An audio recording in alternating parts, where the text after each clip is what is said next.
2025 Kerala bank calendar മുഖചിത്രത്തിൽ Ezhukumvayal സ്വദേശി പകർത്തിയ ചിത്രവും എഴുകുംവയലിൽ പ്രവർത്തിക്കുന്ന പാപ്പൻസ് മീഡിയ സ്റ്റുഡിയോ ഉടമയായ ജോൺസൺ മുതുപ്ലാക്കൽ പകർത്തിയ ചിത്രമാണ് കേരള ബാങ്കിന്റെ 2025 കലണ്ടറിന്റെ മുഖചിത്രത്തിൽ ഇടം നേടിയത്.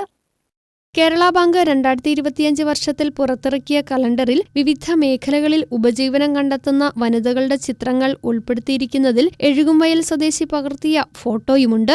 എഴുകുംവയലിൽ പ്രവർത്തിക്കുന്ന പാപ്പൻസ് മീഡിയ സ്റ്റുഡിയോ ഉടമയായ ജോൺസൺ മുതുപ്ലാക്കൽ പകർത്തിയ ചിത്രമാണ് കേരള ബാങ്കിന്റെ 14 ജില്ലകളിലേക്കും വിതരണം നടത്തിയ കലണ്ടറിന്റെ മുഖചിത്രത്തിലാണ് ഇടം നേടിയത്. അപ്പം ഇടുക്കി ജില്ലയിൽ നിന്നൊരു ക്ഷീര കർഷകരെ ഉൾപ്പെടുത്തണമെന്ന് ബാങ്കിൻ്റെ പ്രസിഡന്റ് ശ്രീ ഗോപി കോട്ടമറയ്ക്കൽ അറിയിച്ചതിനെ തുടർന്ന് ഇടുക്കിയിലെ വിവിധ സ്ഥലങ്ങളിൽ അന്വേഷണം നടത്തിയിരുന്നതിൻ്റെ ഫോട്ടോസ് അയച്ച് ബാങ്കിൻ്റെ ഹെഡ് ഓഫീസിൽ നൽകിയിരുന്നു. അങ്ങനെയാണ് ഇരട്ടയാർ സ്വദേശിയായിട്ടുള്ള എട്ടാനിയിൽ വീട്ടിൽ ബെന്നിയുടെ ഭാര്യ ശ്രീ സിനി ചേച്ചി അതിനകത്ത് ഫോട്ടോ വന്നിട്ടുള്ള ആഗസ്റ്റ് മാസത്തെ കലണ്ടറിൽ വലിയ സന്തോഷമുള്ള കാര്യമാണ്. സിനി ചേച്ചി തിരഞ്ഞെടുത്ത് കേരള ബാങ്ക് പോലെ മലയാളത്തിൻ്റെ ഒരു സ്വന്തം ബാങ്ക് മലയാളികളുടെ സാമ്പത്തിക ആവശ്യങ്ങൾ നിറവേറ്റുന്നതിന് മുഖ്യ പങ്ക് വഹിക്കുന്ന ഇപ്പോൾ പുതിയ പദ്ധതികൾ ഒട്ടേറെ ആസൂത്രണം ചെയ്തിട്ടുള്ള കേരള ബാങ്കിൻ്റെ കലണ്ടറിൽ സിനി ചേച്ചിയുടെ പടം വന്നതിലുള്ള നന്ദി അറിയിക്കും.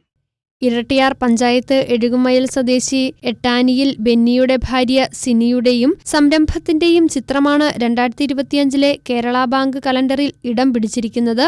News bureau, Kattappana.